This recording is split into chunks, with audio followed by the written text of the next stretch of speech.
L'agrivoltaïsme, c'est la cohabitation harmonieuse entre une activité agricole et le photovoltaïque.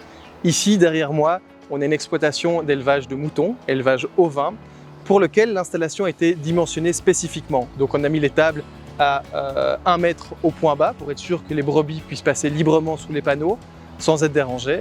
Et on a un espacement de près de 5 mètres entre les rangées de panneaux pour être sûr que toute l'activité agricole puisse se déployer de façon harmonieuse. Alors par ailleurs, ce qui est très intéressant, c'est que les deux activités se rendent des services mutuels. Donc par exemple, le côté photovoltaïque va permettre d'avoir des bergeries en plein air, puisque les moutons adorent s'abriter sous les rangées de panneaux parce qu'il fait plus frais en été et plus chaud en hiver sous les panneaux. Les moutons vont rendre des services dans le sens où ils vont permettre d'entretenir toute la parcelle en broutant l'herbe et en évitant que l'herbe vienne envahir les rangées de panneaux. Un autre exemple, c'est les clôtures que nous devons installer pour des questions d'assurance et empêcher qu'il y ait des intrusions sur le site. Ces clôtures permettent d'éviter un coût à l'agriculteur. Un autre point important, c'est qu'on donne un accès gratuit à des jeunes agriculteurs qui souhaitent développer des activités en circuit court, comme ici l'élevage de moutons et l'apiculture, qui sont deux activités agricoles qui sont actuellement en difficulté en région wallonne, c'est-à-dire qu'on importe 80% de notre consommation de miel et de viande de mouton en région wallonne.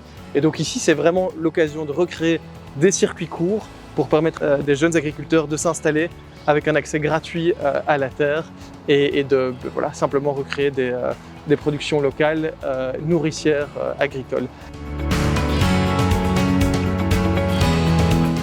Il faut imaginer que c'est une installation de 8,5 MVA qui représente la consommation d'environ 3000 ménages. Et pour accorder une telle installation, on doit réaliser un raccordement directement vers un poste, une station primaire d'alimentation qui renvoie directement la puissance chez Elia. Au sein d'Ores, toutes les expertises sont utilisées. Depuis la conception, la compréhension du projet, en passant par le bureau d'études qui doit analyser précisément la capacité du réseau haute tension pour accueillir cette puissance, et plus loin, des coordinations avec d'autres acteurs comme Elia pour s'assurer que le réseau de très haute tension puisse aussi accueillir lui-même cette production.